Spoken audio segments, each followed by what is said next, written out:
والدين يا إخوان قمته الإحسان أن يعبد الإله كأننا نراه أو نوقن الإيقان بأنه يرانا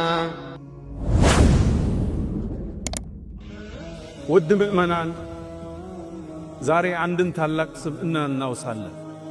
በሰው ልጆች ታሪክ ውስጥ እንደሱ አይነት የጦር ጀነራል ተፈጥሮ ማያቅ የጦር አመራር ጥበቡ ፍልስፍናው ተወዳዳሪ ያልተገኘለት አሁን ድረስ ነጮቹ እሱ የመራበትን የጦርነት ቴክኒክ የሚያጠኑለት ስለሆነ አንድ ግለሰብ እናወሳለን። ስሙን ሰምታችሁ ታውቃላችሁ። ኻሊድ ኢብኑ አልወሊድ ይባላል። በእስልምናችን ታሪክ የጎነ ታሪክ ያለው ነቢዩ ዓለይሂ ሰላቱ ወሰላም ከሰለመ በኋላ የድሮ ጥፋቱን ረስተው ثم أخذ الراية ከዛም ባንዲራውን ተሸከመው የአላህ ሰይፍ እጅ ላይ ወደቀ አሉ ነቢዩ ዓለይሂ ሰላቱ ወሰላም። ኻሊድ ኢብኑ አልወሊድ ማለት ሮሞቹ ሮማንና ፐርሻን ኢምፓየሮች የሱ የሚዋጋበት ሰይፍ ከሰማይን የወረደ ለዛ ነው ማይሸነፍ ያሉት ኻሊድ ኢብኑ አልወሊድ ማለት እድገቱስ በርግጥ ኻሊድ መካ ላይ ሲያድግ በጣም ቅንጡ ሀብታም አባት ነበረ። መካ ውስጥ አረቦቹ ላይ በሱ ልክ የሱን ያህል አባት ሀብታም አልነበረ። ነገር ግን ሀብቱ እንዲበላሽ ያላደረገው አባቱ ጀግና አድርጎ አሳደገ። አባቱ ቢሰልም ኑሮ የቁረይሽ ማህበረሰብ ይሰልማል የተባለለት ወሊድ ኢብኑ አልሙጊራ የተከበረ ሰው ነበር።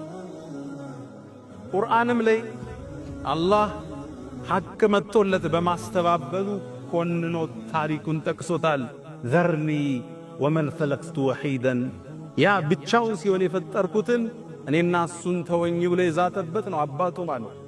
እነ ኻሊድ ከጎኑ የማይጠፉ የተከበሩ የሀብታም ልጆች፣ ብራንድ ለባሾች፣ ሽቷቸው ከሩቅ የሚጣራ የተከበሩ ሰዎች ነበሩ። አላህም ቁርአን ላይ እነሱን ጠቅሷቸዋል። ወበኒነ ሹሁዳ አብረውትም ልጆቹ የሚቆሙትን ሰው ብሎ ጠቅሷል። ቁረይሾቹ እስልምናን ለመቀበል አንዱ መስፈርት ያቀረቡት ቁርአን ሙሐመድ ጋር ከሚወርድ ዓለይሂ ሰላቱ ወሰላም ለምን ወይ ጣኢፍ ላይ ባለው ዑርወት ኢብኑ መስዑድን ተቀፊ አሊያም በወሊድ ኢብኑ አልሙጊራ ላይ ለምን ቁርአን አልወረደም? ለውላ ኑዝለ ሃዛ አልቁርአን ዐላ ረጁሊን ሚነል ቀርየተይን ዐዚማ ከተከበሩ ከሁለቱ ባንዱ ለምን ያልወረደ የተባለለት አንዱ ግለሰብ ወሊድ ኢብኑ አልሙጊራ የኻሊድ አባት ነበር። እስልምናን ለመቀበል አሻፈረኛል። ነቢዩም ዓለይሂ ሰላቱ ወሰላም ወደ መዲና ተሰደዱ። ከዓመታት በኋላ የበድር ጦርነት ላይ ወሊድ የሱ አባት የኻሊድ በድር ላይ ተገደለ ከነጥመቱ።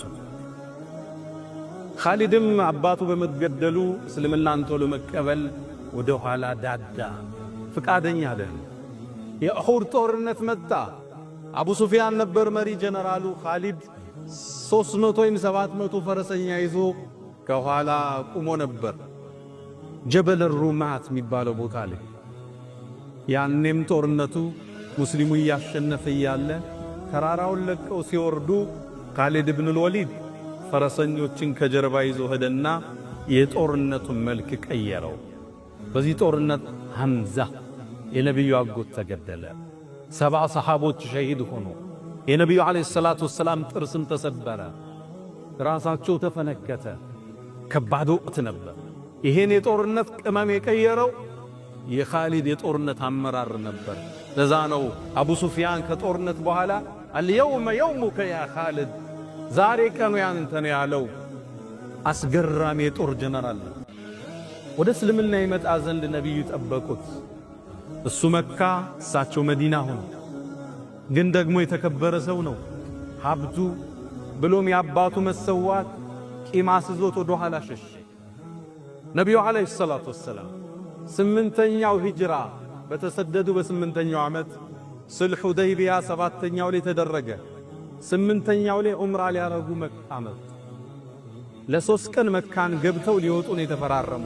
ሕጉ እሱ ነበር። መካም ሲገቡ እነ ኻሊድና ቁረይሽ ወደ ተራራ ወጣው የሙስሊሙን ዑምራ ክስተት ይመለከቱ ነበር። ከዛም ኻሊድ ምን ይላል? ልክ ነቢዩ ዓለይሂ ሰላቱ ወሰላም ዙሁርን ጀማዓ ይዘው ሲሰግዱ እኔ ከኋላቸው ነበርኩ ይላል። ለምን አለችን ጥሼ አልኪዳኔን አፍርሼ እነሱ መሳሪያዎቻቸውን አላወጡም።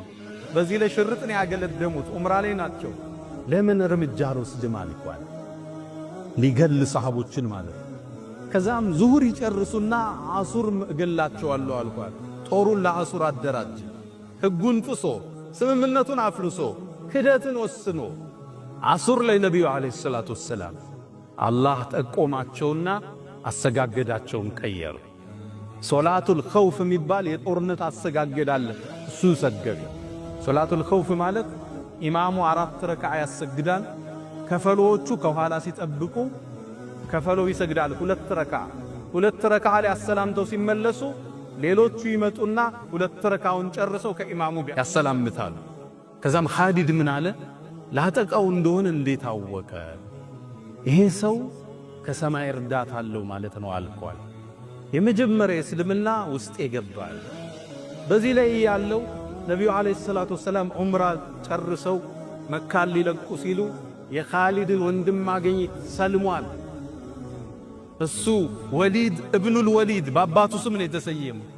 ያ ወሊድ አሉት አይነ ኻሊድ። ተመልከቱ የነብዩን የአመራር ጥበብ በዚህ ላይ የሊደርሺፕ ኳሊቲያቸውን ተመልከቱ። ኻሊድ የት ነው አንተ ወሊድ አሉት። አይመጣም እንዴ ወደ እስልምና? የአላህ መልእክተኛ ሰውፈ የእቲላሁ ቢ እንግዲህ አንዴ አላህ ቀልቡን መልሶት ይመጣ ይሆናል አልኳቸው። የኻሊድ አይነት አስተሳሰቡ የረቀቀ ግለሰብ እስልምና ከሱ ይሰወራል እንዴ?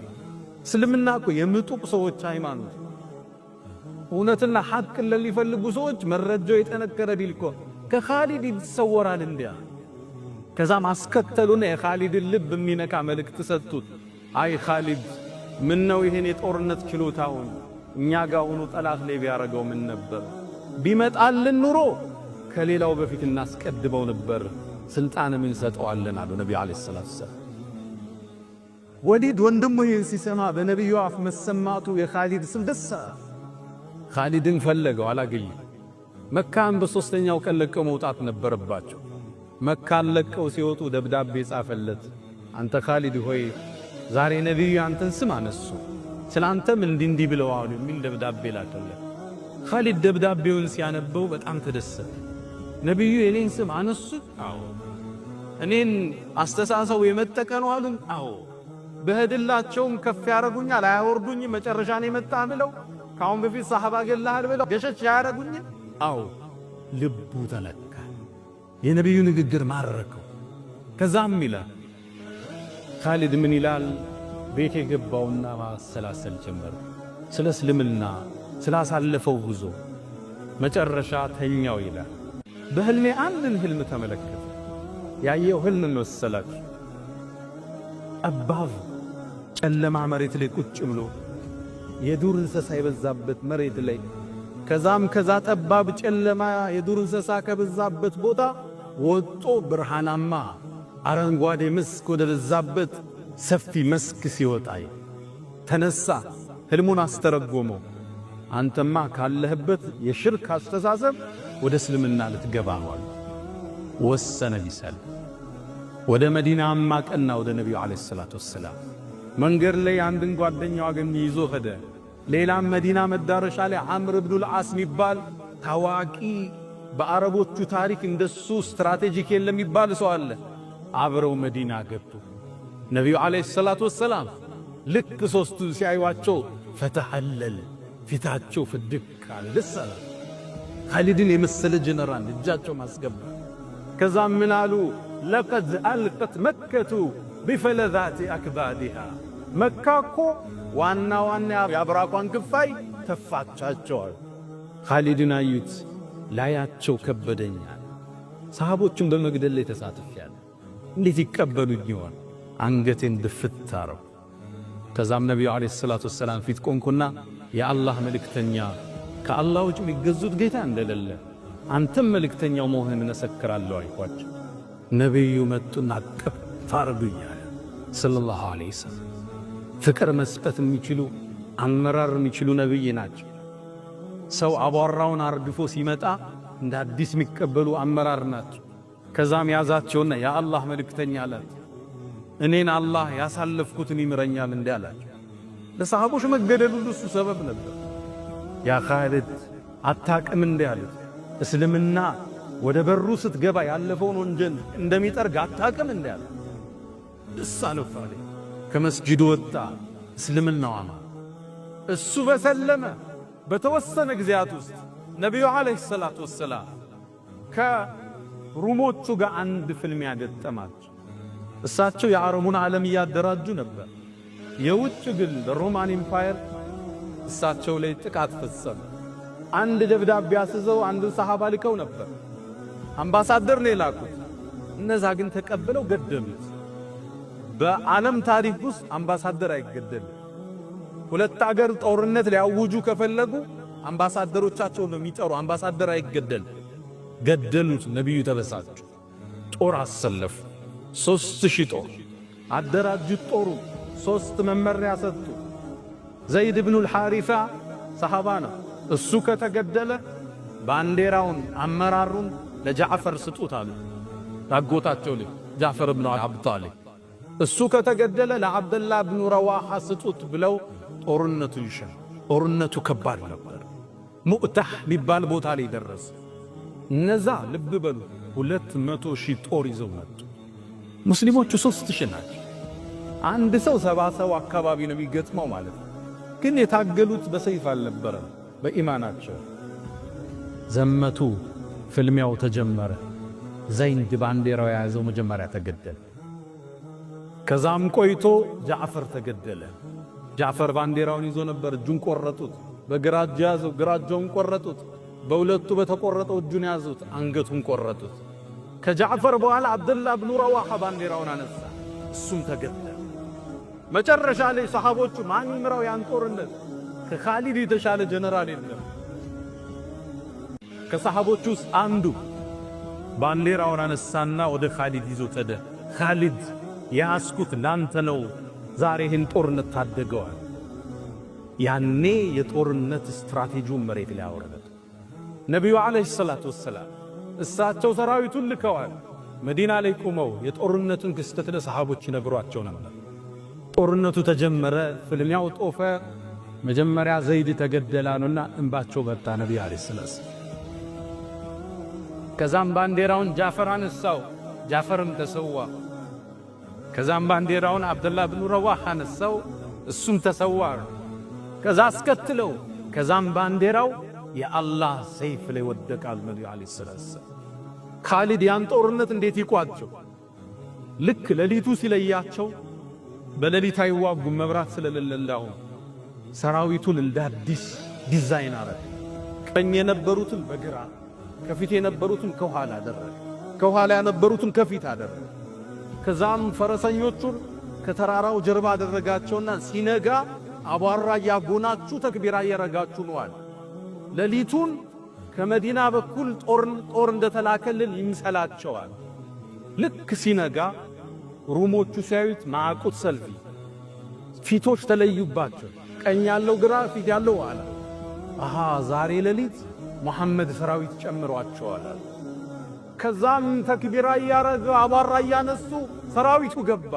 ፈረሰኛ መጣላቸው፣ ደነገጡ፣ ብዙዎችን ገደሏቸው። ከዛም ኻሊድ አንድ ስቴፕ ወደ ኋላ ሸሸና ተመለሰ። ሲመለስባቸው በሌላ ሰራዊት የመጣ መሰላቸው። ደንግጠው ሲቆሙ እሱ ተመልሶ መዲና ገብቷል። እንዳይመጡ አሳቸው እስከሎ ሊገሉ ነው ብለው እነሱን ተመለሱ።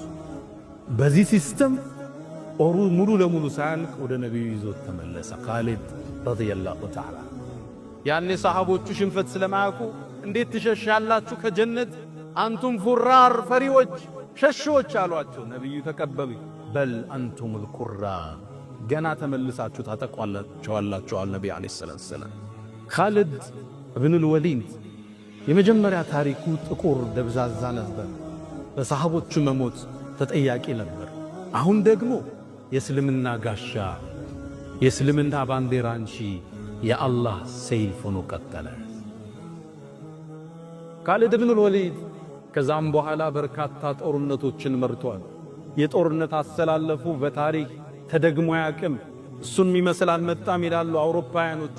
የእሱን የጦርነት ስትራቴጂ ሲተርኩ አናቱል ቅጢ ወወትበቱል አሰድ፣ እንደ ድመት አድፍጦ እንደ አንበሳ መወንጨፍ የሚለው ስትራቴጂ አለ። ታሪክ ላይ እሱ የሚመስል አልተገኘም። ዛቱ ሰላሲል ሌላ ከሩሞቹ ጋር ያደረገው ፍልሚያ ዛቱ ሰላሲል ይባላል። የሰንሰለቱ ጦርነት። ሰንሰለት ምንድን ነው? ሩሞቹ በርካታ ጦር ያመጡና መጀመሪያ ሰልፍ የሚያሰልፏቸውን እግራቸውን በሰንሰለት ያስሯቸዋል እንዳይሸሹ፣ ይልህቁ እንጂ አይሸሹ። ይህን ጦርነት ሊፋለም ትንሽ ጦር ይዞ ሄደ።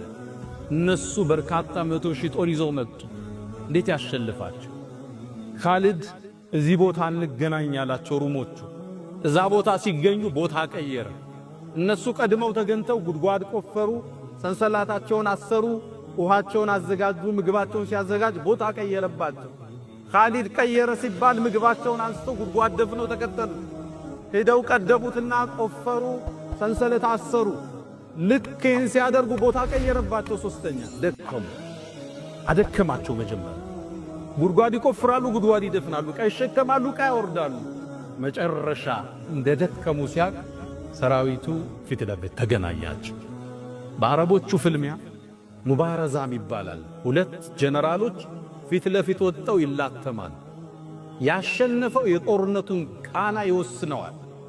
ስነ ልቦናዊ ማሸነፍ የምታሸንፈው የመጀመሪያው ፍልሚያ ላይ ኻሊድና የነሱ መሪ ሁርሙዝ። ፍልሚያው ተደረገ። ከኻሊድ ፊት ማን ይቆማል? አንገቱን ከተከሻው ላይ ደነገጡ ሩሞች። እነ ኻሊድ ከፍተኛ የሆነ ዘመቻ አደረጉ። ድባቅ መጥቶ ወደ መዲና ተመለሰ። ኻሊድ ረዲየላሁ ተዓላ አን ኻሊድ አላህ ይውደደው። ከዛም ከነቢዩ ዓለይሂ ሰላቱ ወሰላም ህልፈት በኋላ የሙሰይልመት ኢብኑል ከዛብ ህዝቦች እርቲዳድ ሲያረጉ እስልምናን ለቀው ወጥተው ሌላ ሥራ ሲሰሩ ክዶ ሥርዓት ያሰዘው እሱ ነበር። በእስልምና ታሪክ ትልቅ የሚባለው የርሙክ የሚባለውን ጦርነት በሱ የጦርነት ስትራቴጂ ነበር ድል ያደረገ። ኻሊድ በጦርነት ግጥሚያ ውስጥ ተሸንፎ ማያቅ፣ ከሰለመ በኋላ ከፈረስ ወርዶ ማያቅ፣ ሰይፉን ወደ ለምዱ ያላስገባ ጀግና ነበር ኻሊድ ኢብኑል ወሊድ። ታታሪ ጀግና፣ በዲኑ የጸና፣ ለእስልምና ከፍ ማለት ትልቅ አስተዋጽኦ የነበረው ኻሊድ ኢብኑል ወሊድ ረዲየላሁ ተዓላ ዐንሁ። አላ ወፈዐሉል ኸይራት واستغفروا ربكم فطوبى للمستغفرين.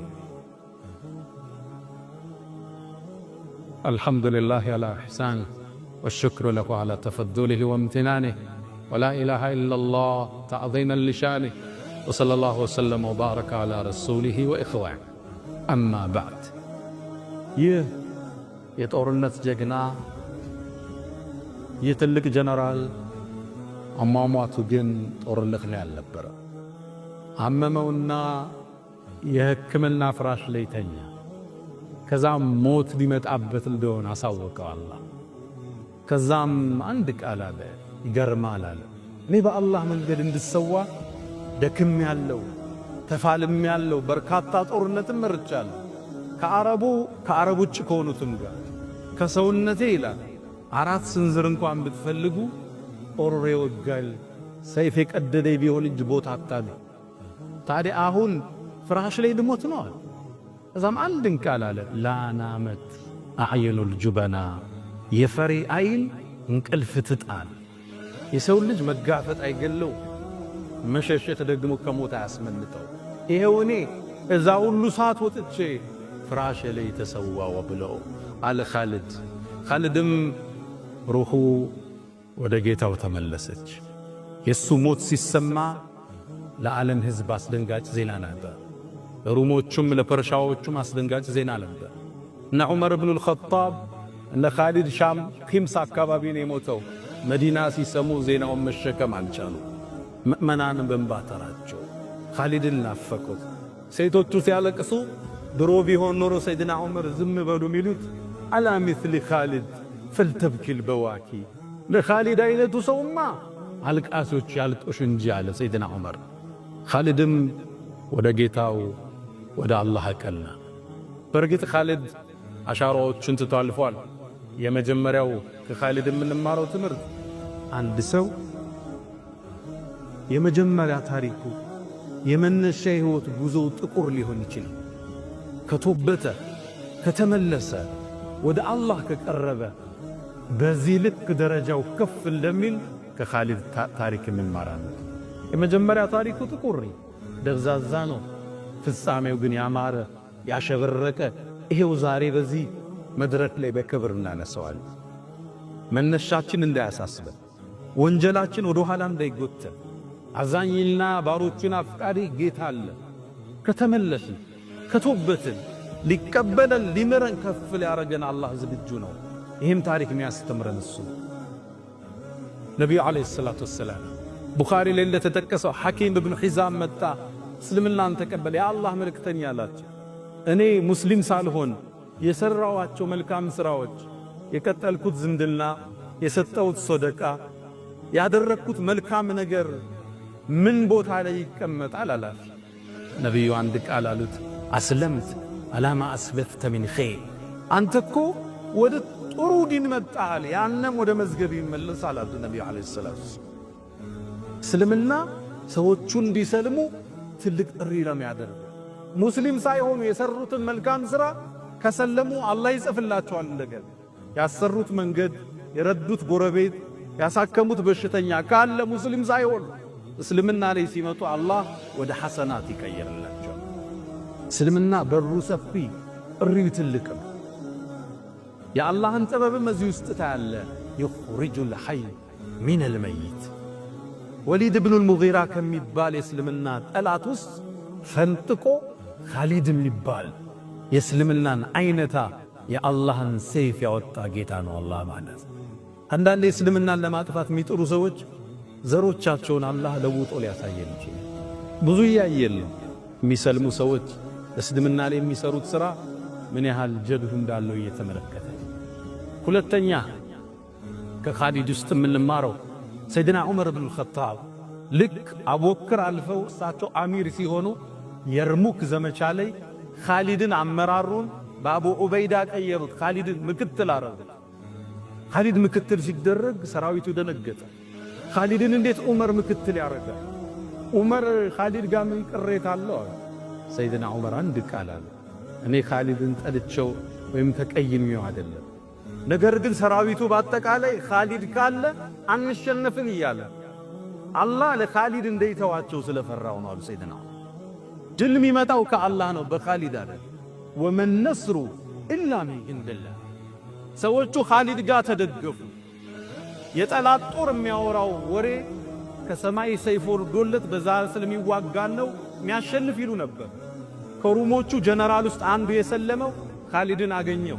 አንተ ኻሊድ ወይ እውነቱን ንገረኝ፣ ኢነል ሑረ ላ የክዚቡ፣ ሑር ሰው እኮ አይዋሽል፣ ሰይፉ ከሰማይ ወርዶ ነቢዩ መሐመድ ነው ታገልበት ብለው የሰጡሃል። ኧረ በጭራሽ መዋጋበት ሰይፍ የእናንተ ሰይፍ አለ፣ ግን ሊዋጋበት ኢማን ይለያል። ኻሊድ ከሰማይ የወጣ ሰይፍን የያዘው እየተባለ ይወራል። ይህን ሰይድና ዑመር አልፈለጉ። ድል ያለው በአላህ እጅ፣ ድል ያለው ሙእሚኖቹ በዝግጅታቸው ልክ ነው፣ በኢማናቸው ልክ ነው፣ መስዋዕትነት ለመክፈል በተዘጋጁበት ልክ እንጂ በኻሊድ አይደለም አሉ ሰይድና ዑመር። ኻሊድን ምክትል አለ። ታዲያ ኻሊድ ከኃላፊነት ወረድኩ ብሎ ሸሸል። ኻሊድ ምክትል ሆኖ ከአቡ ዑበይዳ ስር ሆኖ የርሙክ የሚባለውን ጦርነት ሙስሊሙ እንዲያሸንፍ ትልቅ ሚናን ተጫወተ። ከፍም ሲያረጉ ከኃላፊነትም ሲያወርዱን ለሀገራችን ለዲናችን የምናደርገው አስተዋጽኦ አይለወጥም። ድል ያለው በግለሰቦች ሳይሆን በአላህ እጅ ነው። ሰይድና አይደለም ኻሊድ የሰው ልጆች አይነታ የሰሃቦች ሁሉ አናጭ ነቢዩ ዓለይሂ ሰላቱ ወሰላም እሳቸውም አልፎ ይሄ የዘረጉት ዲን ቀጥሏል። ይሄ ዲን በግለሰቦቹ ህልፈት የሚገታ ዲን አይደለም። አላህ ሰው ሲሄድ ሰው ይተካል፣ ዓሊም ሲሄድ ዓሊም ይተካል፣ ታጋይ ሲሄድ ታጋይ ይተካል። ሰደቃ የሚሰጥ ሲሄድ ሌላ ባለሀብቶችን ይተካል። ለዲን የሚቆሙ ኸይር የሚሰሩትን አላህ ይተካል።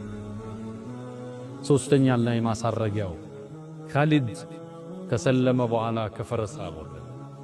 ከአንድ ጦርነት ወደ ሌላው በዚህ መልኩ ነው ያለፈው። ሰይፉን ወደ ቦታው አልመለሰም።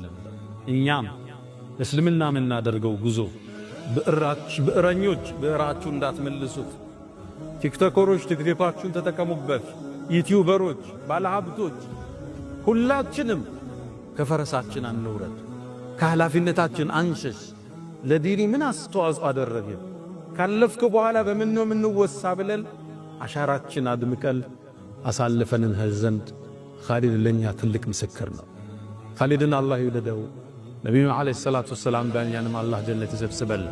ያ መን ቱሒቡነ ነቢየ ሙሐመዳ ሰሉ ዓለይሂ ወሰሊሙ ጡለል መዳ ፈሰላቱኩም ወሰላሙኩም ኑረን ለኩም ቢአምሲኩም ወቢየውሚኩም ወለኩም ገዳ ኢነ አላህ ወመላኢከተሁ ይሰሉነ ዐለል ነቢይ ያ አዩሃ አለዚነ አመኑ ሰሉ ዓለይሂ ወሰሊሙ ተስሊማ اللهم صل على محمد وعلى آل محمد كما صليت على إبراهيم وعلى آل إبراهيم وبارك اللهم على محمد وعلى آل محمد كما باركت على إبراهيم وعلى آل إبراهيم في العالمين إنك حميد مجيد.